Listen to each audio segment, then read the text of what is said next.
मित्रों नमस्कार, मैं हूं बृहस्पति और इस समय मैं मौजूद हूं Indo Israel centre of excellence for mango जनपद बस्ती में। मैंने अपने कई ऐसे वीडियो बनाए हैं, आपको उसके द्वारा जानकारियां दी हैं। आम की जो खाने में पसंद की जाने वाली किस्में हैं, चाहे रंगीन हो या सामान्य किस्में।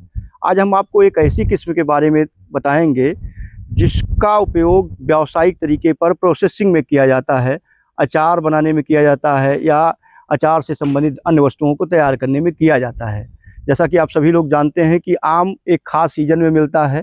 बाद में अचार का जो है आम का अचार ही ऐसा होता है जो हमको साल भर आम खाने का एहसास दिलाता है, चटपटा अचार।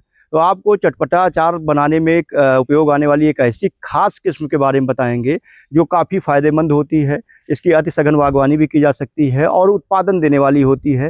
इसमें हर साल फलत भी आती है।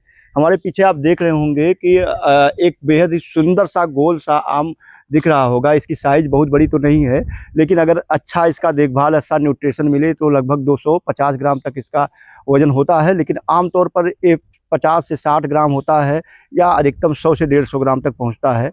ये माना जाता है कि अगर अच्छा पोषण इसको मिले तो इस पर लगभग 250 ग्राम तक इसकी फलत आ सकती है। तो मैं जिस किस्म की बात कर रहा हूँ इसका नाम है रोमानी, और रोमानी जो है एक प्रोसेसिंग किस्म है और ये पकने में लंबी अवधि लगती है। इसका लंबा समय लेता है पकने के लिए। और अगर इसके हम रोपाई की बात करें तो इसको हम 3 गुणे 3 मीटर, 2.5 गुणे 2.5 मीटर या 5 गुणे 5 मीटर की दूरी पर, लाइन से लाइन की दूरी और पौध से पौध की दूरी पर रोपाई कर सकते हैं। इसके अलावा आप देख रहे होंगे कि यहाँ पर आप पत्ते नीचे गिरे हुए दिख रहे होंगे। इसको आसानी से इसकी देखभाल की जा सकती है, कीट नियंत्रण किया जा सकता है। और आप देख रहे होंगे कि इस पर कवच नाम का जो है एक आम की बैगिंग जो की जाती है, जिससे इसकी सुंदरता बना रहे, इसकी खूबसूरती बने रहे, इसके गुण बने रहें। तो इसकी बैगिंग भी करना आसान होता है, क्योंकि आसानी से की ठानियाँ, इसके फल हमको हाथों से ही प्राप्त हो जाते हैं। तो ये रोमानी किस्म है। और रोमानी किस्म के लिए देखिए, ग्राफ्ट तैयार करने के लिए, ग्राफ्टेड पौधे तैयार करने के लिए साइन वुड लेने की जो प्रक्रिया है, उसके लिए यहाँ पर पत्तों की कटाई की जा चुकी है। और जब ये डंठल टूट कर गिरने लगेंगे तो इनका साइन टहनियों से अलग करके इनको ग्राफ्ट करके नए पौधे तैयार किए जाएंगे। मित्रों, कोई भी फलदार पौधा है, आम का, चाहे अमरूद का, बेल का, उसकी अगर प्रॉपर देखभाल की जाती है, पोषण दिया जाता है, समय समय पर सिंचाई की जाती है, तो निश्चित तौर पर अच्छा उत्पादन प्राप्त होता है। इसी तरीके से आम की जो रोमानी किस्म है, इसकी जब फलों की तुड़ाई हो जाए तो हमें इस पर कुछ खास देखभाल करने की ज़रूरत होती है। आप देख रहे होंगे कि जो बौर निकले हुए हैं, इन सूखे हुए बौर की तुड़ाई हमको फलों के तुड़ाई के बाद सितंबर महीने में कर देनी चाहिए। और इसका प्रॉपर जो है शोधन कर देना चाहिए, जिस पर इस पर फंगस इत्यादि की बीमारी न लगे। और इसमें 2 तरह के कीट सबसे ज़्यादा नुकसान करते हैं। एक तो मैंगो हॉपर है, दूसरा मिलीबग है। तो इन कीटों के नियंत्रण के लिए हम किसी जैविक कीटनाशी का उपयोग कर सकते हैं, नीम के तेल का प्रयोग कर सकते हैं। जड़ों पर जो है हम चूने का लेप से लगा सकते हैं, प्लास्टिक की पन्नी और ग्रीस बांध सकते हैं। और इसकी समय समय पर गुड़ाई करें। और आप देख रहे होंगे कि जड़ों से लगभग 1 मीटर की दूरी में इसका सर्कल बनाया गया है और यहाँ पर इसको पोषक तत्व दिए गए हैं। तो पौधों को उचित मात्रा में पोषक तत्व मिले, क्योंकि इसकी जड़ें जो है मुख्य तने से लगभग 1 मीटर दूर ही होती हैं।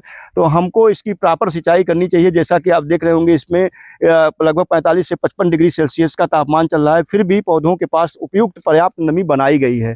तो कोई भी फलदार पौधा है, उसके अगर उससे फल आप ले रहे हैं तो उसकी नियमित तौर पर सिंचाई करते रहें, जिससे पर्याप्त नमी पौधों को मिलती रहे। साथ आप इसके पोषक गुणों का देखभाल जरूर करें। अगर किसी तरह के कीट और बीमारियों का आप प्रकोप देख रहे हैं तो समय रहते नियंत्रण करें, जिससे इसमें होने वाले नुकसान से बचा जा सके।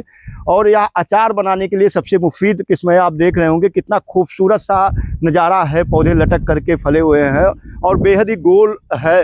जिस तरीके से एक सेब गोल होता है, उसी तरीके से रोमानी किस्म का है। मैं चाहूँगा थोड़ा अंदर का भी नज़ारा दिखा दें, क्योंकि इनका छत्रक अच्छा बनाया गया है, इनका कैनोपी प्रबंधन अच्छा किया गया है, इसलिए सूरज की किरणें प्रत्येक टहनियों पर पड़ रही हैं। और प्रत्येक टहनियों पर सूरज की किरणों के पड़ने की वजह से इसमें फलत भी बहुत अच्छा है। तो मैं आपको जानकारी दे रहा था आम की रोमानी किस्म, जो अचार बनाने के लिए मुफीद किस्म मानी जाती है। इसके अलावा अचार जैसे तमाम और इसके प्रोडक्ट बनाए जाते हैं, क्योंकि ये पकने में लंबी अवधि लेता है। और माना जाता है कि यह किस्म सिर्फ और सिर्फ अचार बनाने के लिए ही व्यावसायिक तौर पर उगाई जाती है। और वर्तमान में जो अचार की किस्में हैं, लगभग 60 रुपये प्रति किलो बाजार भाव फुटकर जा रहा है। और दशहरी जो है लगभग 100 रुपये का 2.5 किलो जा रहा है, यानी 40 रुपये किलो। तो उस हिसाब से आप देखें तो दशहरी से ज़्यादा मुनाफा देने वाली एक किस्म है रोमानी किस्म। तो आप भी अगर खाने योग्य किस्मों की बुआई रोपाई कर रहे हैं, उसके साथ आप प्रोसेसिंग वाली किस्मों की भी रोपाई करें, जिससे आप खाने वाली किस्में तो बेच करके लाभ कमाए ही, साथ ही प्रोसेसिंग जो बड़ी बड़ी फैक्ट्रियां हैं, कंपनियां हैं जो अचार, जैम, जेली, मुरब्बा बनाती हैं, उनको भी सप्लाई दे करके अच्छा मुनाफा कमा पाएँ। तो आज के लिए बस इतनी ही जानकारी, तक के लिए धन्यवाद।